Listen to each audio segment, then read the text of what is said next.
하나님의 말씀 오늘은 세 군데서 보시겠습니다. 시편 139편 1절에서 4절 먼저 같이 읽겠습니다. 주님께서 나를 샅샅이 살펴보셨으니 나를 환히 알고 계십니다. 내가 앉아있거나 서있거나 주님께서는 다 아십니다. 멀리서도 내 생각을 다 알고 계십니다. 내가 길을 가거나 누워있거나 주님께서는 다 살피고 계시니 내 모든 행실을 다 알고 계십니다. 내가 혀를 돌려 아무 말 하지 않아도 주님께서는 내가 하려는 말을 이미 다 알고 계십니다. 이사야 43장 4절 말씀 또 같이 읽습니다. 내가 너를 보배롭고 존귀하게 여겨 너를 사랑하였으므로 너를 대신하여 다른 사람들을 내주고 너의 생명을 대신하여 다른 민족들을 내주겠다. 요한계시록 3장 17절에서 20절 말씀 또 같이 읽습니다. 내가 말하기를 나는 부자라 부요하여 부족한 것이 없다 하나 네 곤고한 것과 가련한 것과 가난한 것과 눈먼 것과 벌거벗은 것을 알지 못하는도다.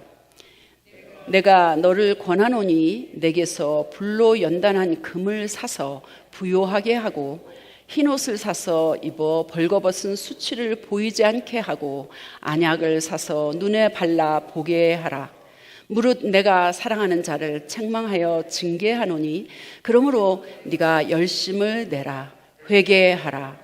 볼지어다 내가 문 밖에 서서 두드리노니 누구든지 내 음성을 듣고 문을 열면 내가 그에게로 들어가 그와 더불어 먹고 그는 나와 더불어 먹으리라. 아멘. 하나님의 말씀입니다. 오늘 말씀의 제목은 나는 누구인가? 여러분 자신을 잘 아세요? 너무 모르면 또 안 되죠. 그렇죠? 너무 잘 안다고 해도 안 되지만 모른다 그것도 또 그렇죠? 네. 난 내가 잘 알아. 나한테 이러고 저러고 하지 마. 이렇게 우리 자녀들한테 때로는 잔소리 아닌 잔소리를 할 때 난 내가 잘 알아. 위에서 사랑해서 이러쿵 저러쿵 말하면 듣기 싫어서 난 내가 다 잘 알아. 이러고 저러고 하지 마. 이렇게 하기도 하고 듣기도 하지 않으셨을까요? 그런데 모른다고 말하셨지만 다른 사람이 아는 나와 내가 아는 나와 똑같지 않을 수도 얼마든지 있습니다. 그렇죠? 네. 요즘은 한국에 그 선생님들의 위상이 많이 떨어져서 이게 맞을지 모르지만 제가 한 젊었을 때만 해도 이런 얘기를 꽤 들었어요. 어떤 사람을 알려고 하면 그 사람의 엄마 그리고 그 사람의 담임 선생님 그리고 그 사람이 교회를 다니면 그 교회의 목사한테 물어보면 그 사람이 어떤 사람인지 대충 알 수 있다 이런 얘기를 하더라고요.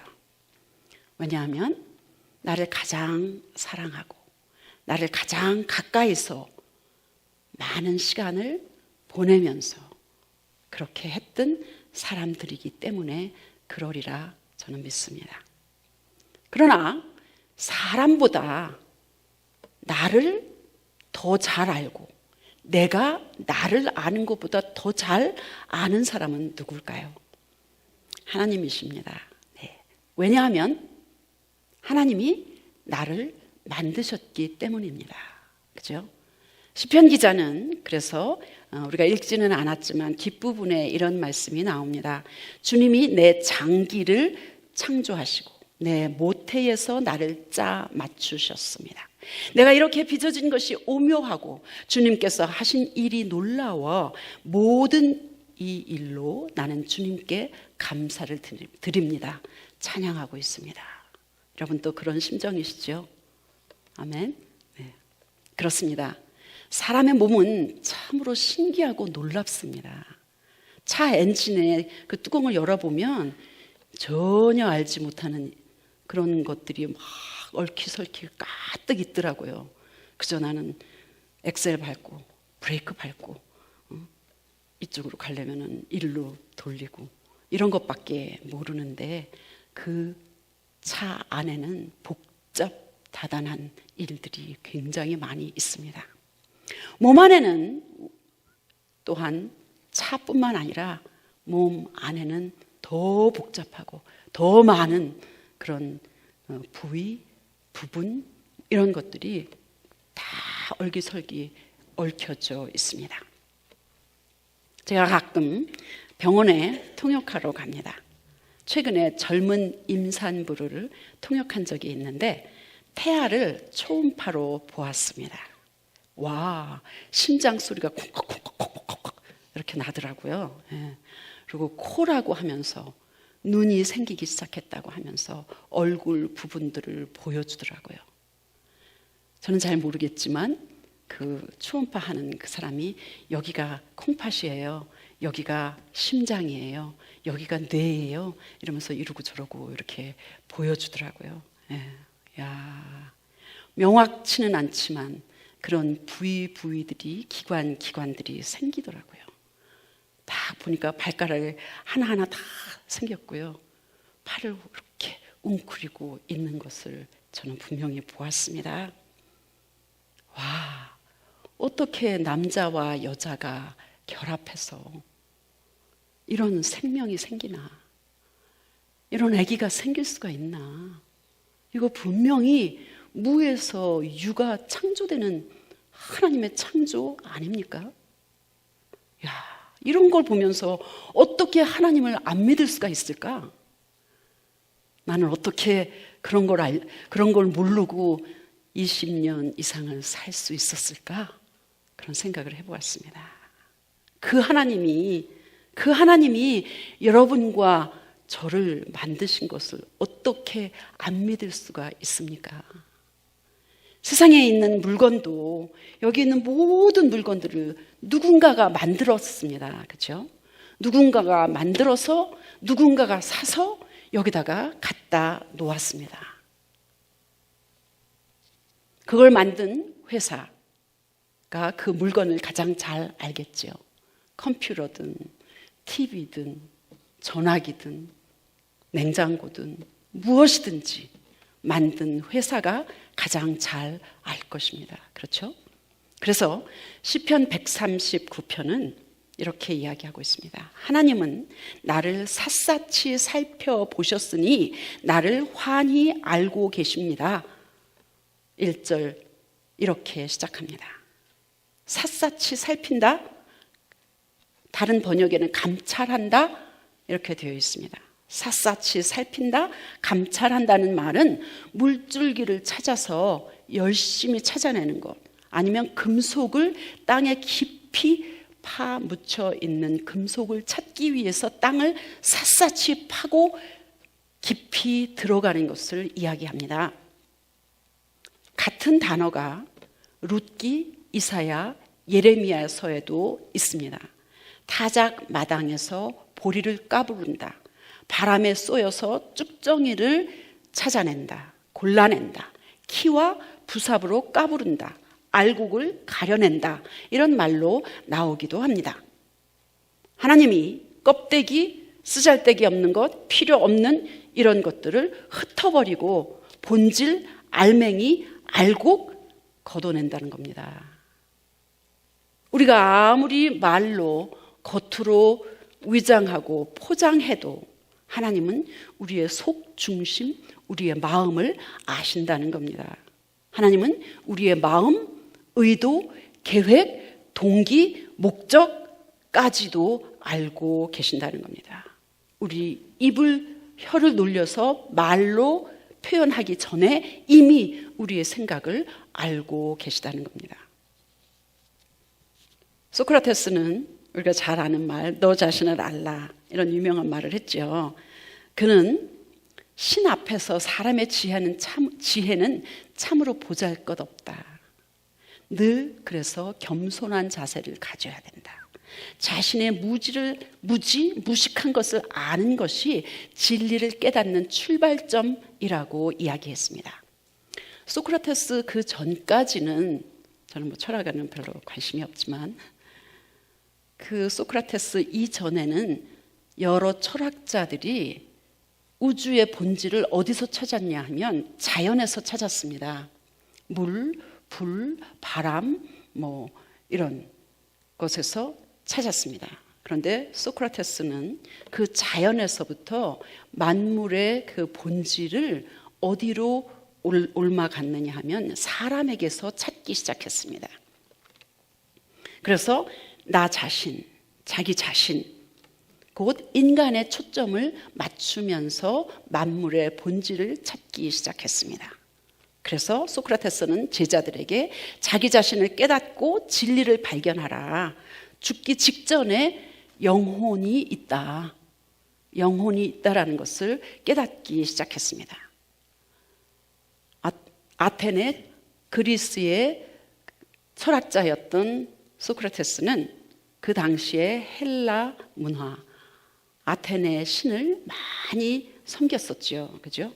그런데 소크라테스는 아테네 신을 인정하지 않는다는 이유로 사형을 언도받고 결국은 독배를 마시고 죽었다고 합니다.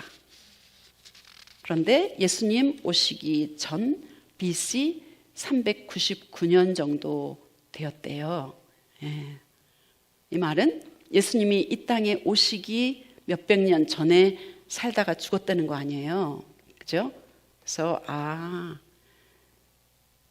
소크라테스가 혹시 예수님 오셨을 때 살았었더라면 진리를 깨닫기 시작했고 그리고 영혼이 있다는 것을 알기 시작했다면 예수님을 믿지 않았을까? 저 혼자 그런 생각을 해보았습니다. 아무튼 나 자신을 아는 것, 정체성을 가지고 있는 것은 굉장히 중요한 것입니다. 스스로를 난 재수없는 사람이야. 뭘 해도 되는 게 없어. 나는 불행한 사람이야. 나는 가난한 사람이야. 이렇게 생각하는 사람도 꽤 있습니다.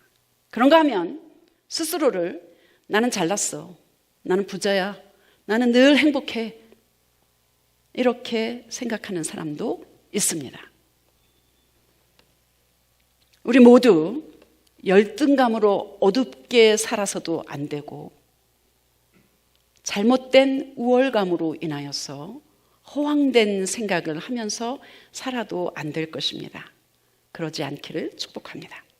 내가 나를 아는 것보다 나를 지으신 하나님이 나를 더 잘 아실 테니까 말씀이 하나님이 나를 뭐라고 하시는지 알고 깨닫고 믿고 인정하고 변화되기를 축복합니다.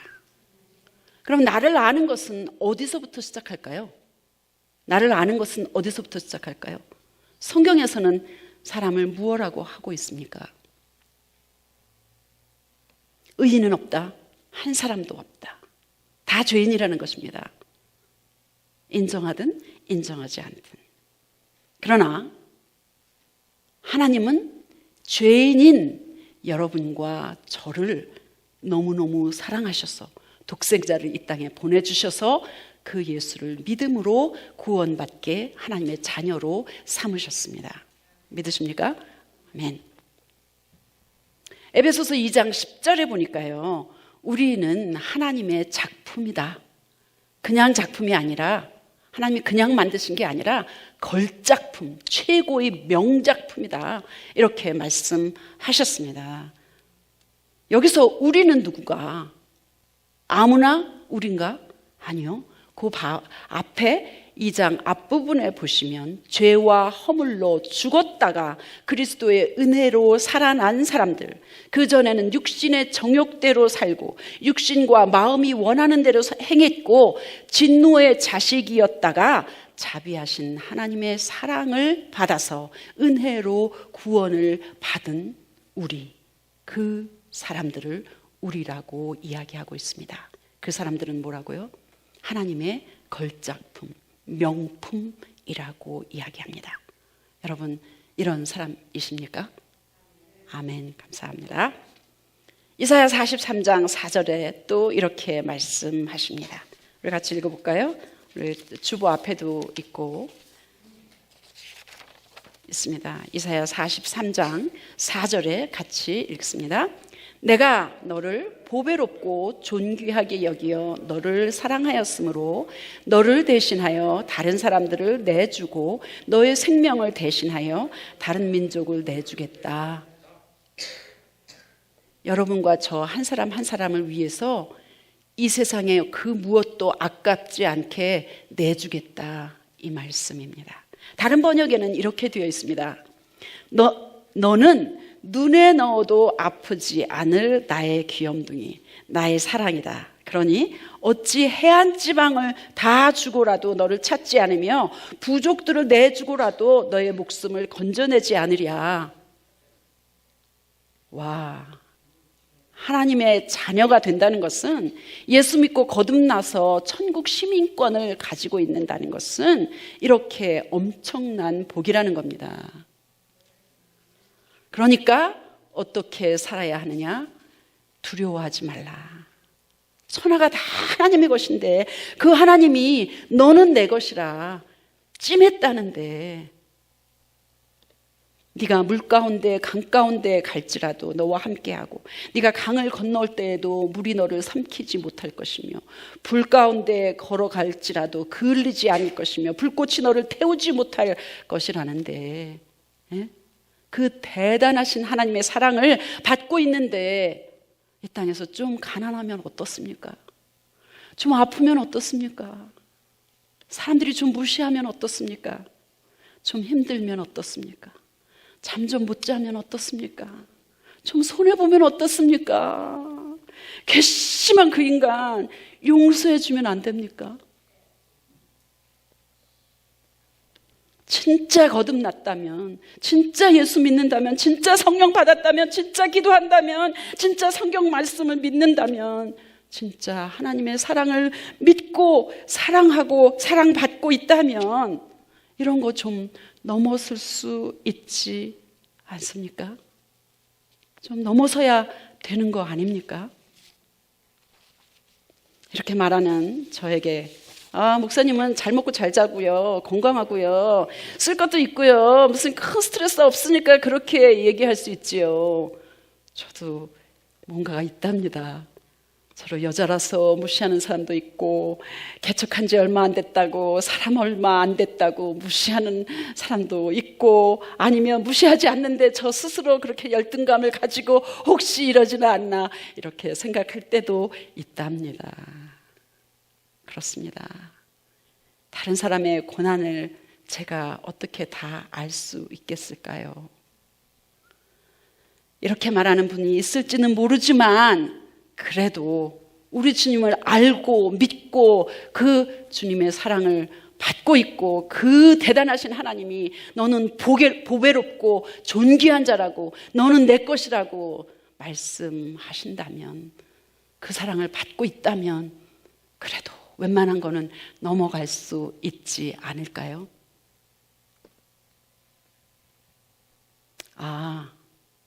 나 아직 예수 못 만났어. 나 아직 예수 듣기는 들었어도 진짜 내가 예수님이 계신지 아닌지 나 잘 몰라. 나 아직 기도 안 해. 기도하려고 해봤자 1분, 2분 못 넘어가. 교회 가고 싶으면 가고 안 가고 싶으면 안 가. 취미생활 정도 그렇게 하고 있어. 이런 사람은 괜찮습니다. 아직 괜찮습니다. 아직 괜찮습니다. 아직 미움이 있어도, 아직 용서하지 못하는 사람이 있어도, 무시하면 못 참아도, 힘들면 투정해도 이런 분들은 괜찮습니다. 아직. 저는 이런 분들이 우리 교회에 많이 오셔서 하나님의 은혜로 변화되기를 간절히 기도하면서 축복하고 있습니다. 예수님, 그리고 예수님의 몸인 교회를 바로 알면 성숙한 그리스도인이 됩니다. 반대로 예수님 예수님의 몸된 교회인 그 교회를 잘못 알면 교회 다니면서도 왔다 갔다 하면서도 교회를 천국과는 전혀 상관없이 친교장 정도로 취미생활 하는 그런 정도로 생각하시는 분들이 있을 수 있습니다.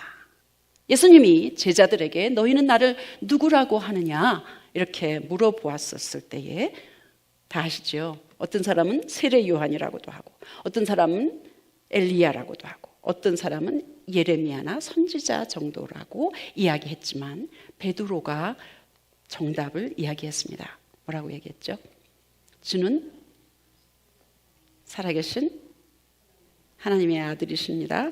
그리고 또 그리스도시요 구원자이십니다. 라고 말했습니다. 그렇게 이야기했을 때에 믿음의 고백 위에 나는 교회를 세우겠다. 예수님이 말씀하셨습니다. 교회는 예수님의 몸입니다.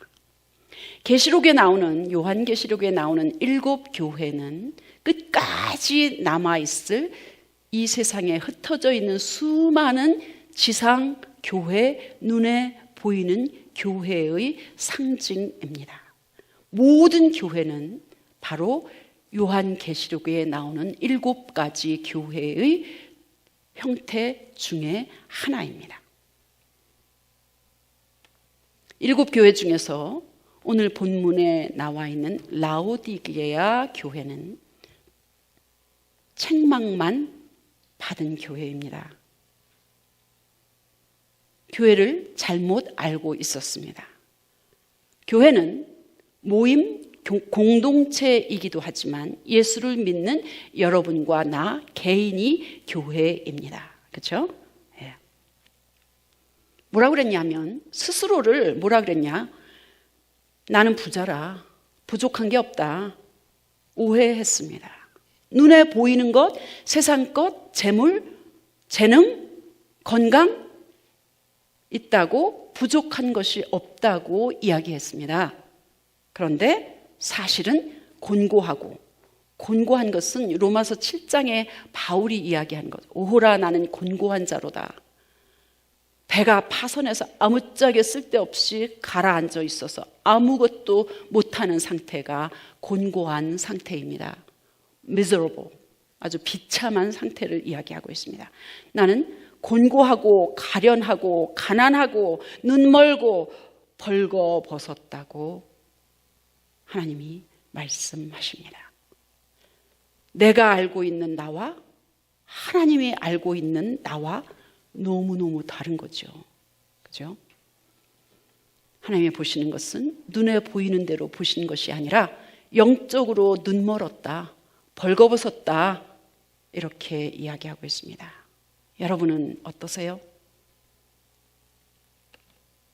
영안이 열리셨습니까? 주님을 보십니까? 주님의 음성을 듣습니까? 사람을 통해서 하는 가운데 성령의 감동을 받으십니까? 이렇게 곤고하고 눈멀고 벌거벗은 영적으로 형편없는 이 교회 사람들을 통하여서 하나님께서 이 사람들을 향하여서 하나님은 뭐라고 말씀하셨어요? 연단한 금을 사라, 흰옷을 사서 입어라, 안약을 사서 바르라 이야기하고 있습니다. 산다는 말이 계속 나옵니다. 산다는 것은 내 거를 내고 뭔가를 가지고 오는 거잖아요. 그죠?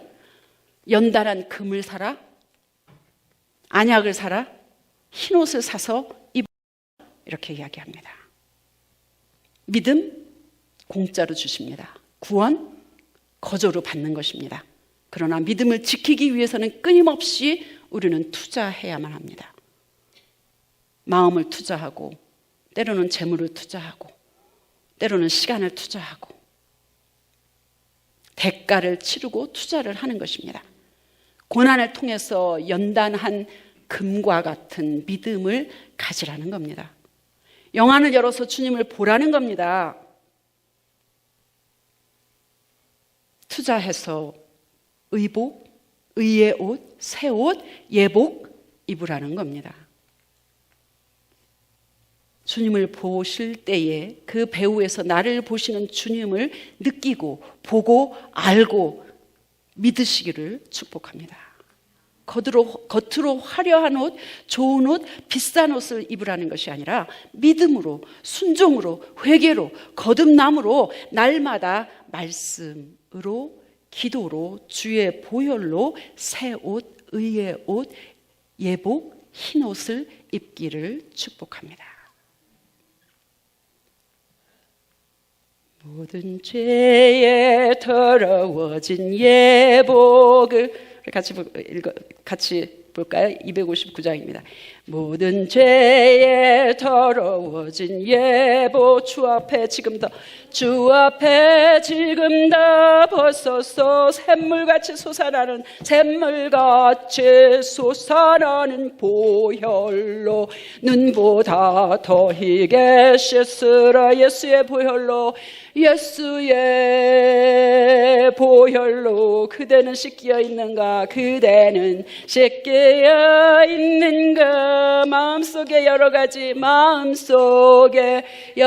가지 죄악이 깨끗이 씻겨 있는가? 모든 죄에 더러워진 예복을, 의의 옷을, 마음의 옷을, 영의 옷을 씻을 수 있는 것은 예수 그리스도의 보혈입니다. 나는 누구인가? 나는 누구라고 생각하세요? 성경에는 사람, 여러분과 저에 대해서 많은 이야기를 하고 있습니다. 사람이 한 번 죽는 것은 정한 일이요 그 후에는 심판이 있다. 흙으로 와서 흙으로 돌아간다. 우리가 세상에 아무것도 가지고 온 것이 없음에 또한 아무것도 가지고 가지 못하리니 디모데전서에서 말씀하고 있습니다. 여러분과 저는 유한한 존재입니다. 끝이 있다는 겁니다. 한계가 있다는 겁니다. 그죠? 여러분은 몇 년 더 사실 것 같아요, 이 땅에서? 5년? 10년? 30년? 70년? 아무리 오래 살아도 여기 계신 분 100년 이상 이 땅에서 살 수 있는 분은 제가 단언컨대 없으리라 생각합니다. 우리 교회는 특히 연세 드신 분이 많은데 혹시 내일이라도 올 말이라도 예수님이 다시 오신다면 나이와 상관없이 우리는 이 세상을 떠나야 합니다. 그렇죠? 돈 벌고 모을 계획 이제 그만 안 세우셔도 괜찮아요. 이제는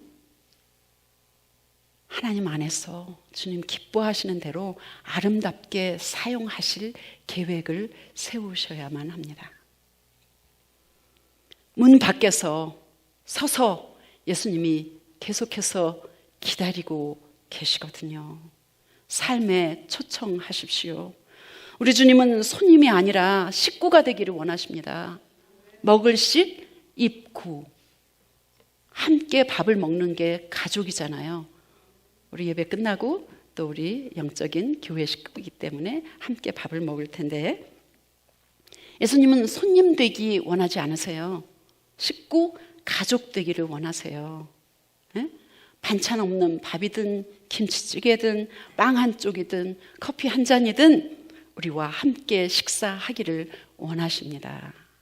그래서 오늘도 내일도 영원토록 주님과 함께 먹고 마시고 고난도 기쁨도 함께 하시고 영원토록 살 수 있기를 주의 이름으로 간절히 축원합니다. 기도하겠습니다. 하나님 아버지 감사합니다. 나는 누구인가? 라는 주님의 질문에 나는 무엇이라고 대답할까? 오 주님, 전하고 받은 말씀 가운데 성령으로 감동케 하셔서 깨닫게 하시고 깨달은 말씀을 삶 속에서 열매 맺게 하시옵소서. 할렐루야. 감사하며 예수님의 이름으로 기도합니다. 아멘. 찬송하시겠습니다. 278장입니다.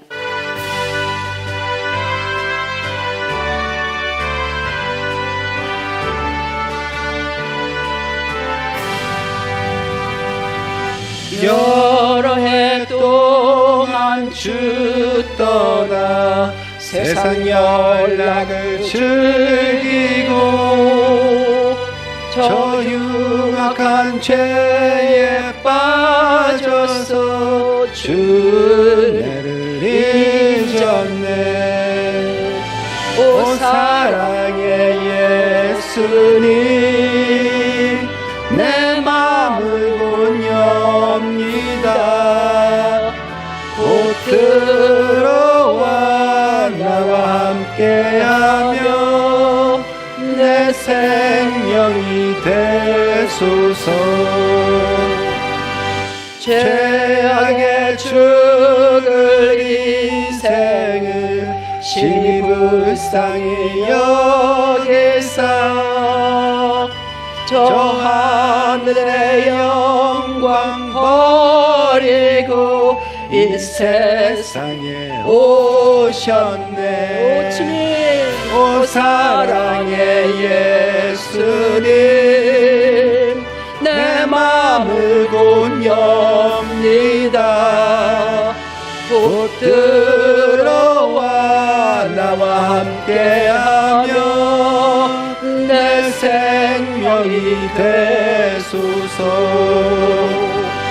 홍포를 입은 구주는 가시면류관 쓰시고 저 십자가 높이 달리사 그 아픔을 참았네.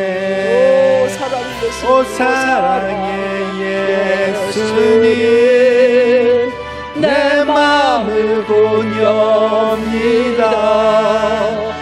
곧 들어와 나와 함께하며 내 생명이 되소서. 미련한 우리 인생은 주의 공로를 모르고 그 쓸쓸한 사막 가운데 늘 헤매고 다녔네.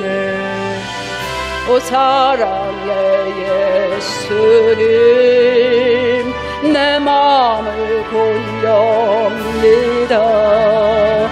곧 들어와 나와 함께하며 내 생명이 되소서.